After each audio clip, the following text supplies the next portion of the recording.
क्योंकि बुलाए हुए तो बहुत हैं, लेकिन चुने हुए थोड़े हैं।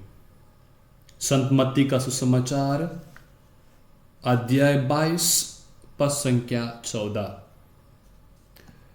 क्रिस्त में मेरे प्यारे विश्वासियों, आज और एक चुनौतीपूर्ण संदेश प्रभु हम सबों के सामने रखते हैं। वो है विवाह भोज का दृष्टांत, जिसमें राजा अपने पुत्र के विवाह में भोज देना चाहते हैं। बहुत सारे लोगों को निमंत्रण देते हैं।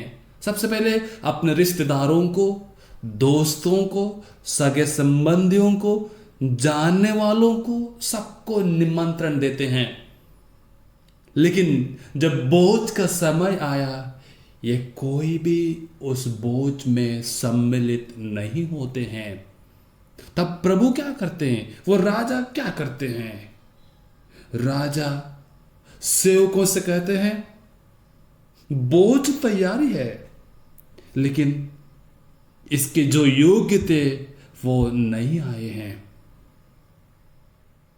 इसलिए आप जाओ, सड़क पर जाओ, जो भी आपको मिले सबको बटोर कर लाओ और इस मंडप को अतिथियों से भर दो।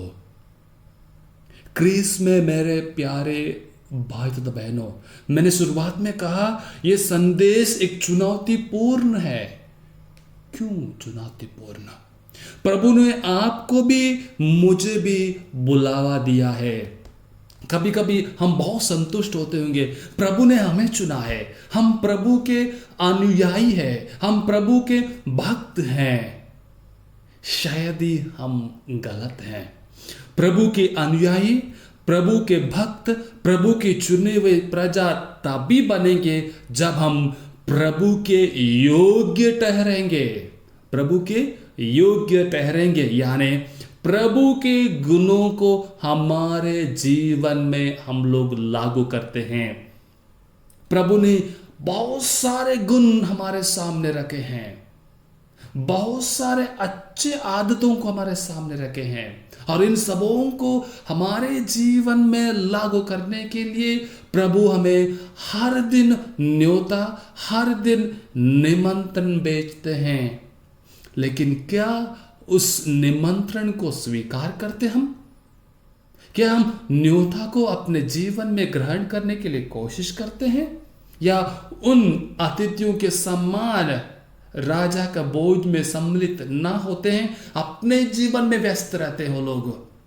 शायद हम भी कभी कभी ऐसे करते हैं। हम अपने जीवन में इतना व्यस्त होते हैं, प्रभु के लिए एक समय नहीं दे पाते हैं, एक मिनट में हमारे पास नहीं होता है प्रभु की आशीष पाने के लिए, प्रभु की कृपा पाने के लिए, प्रभु से बात करने के लिए।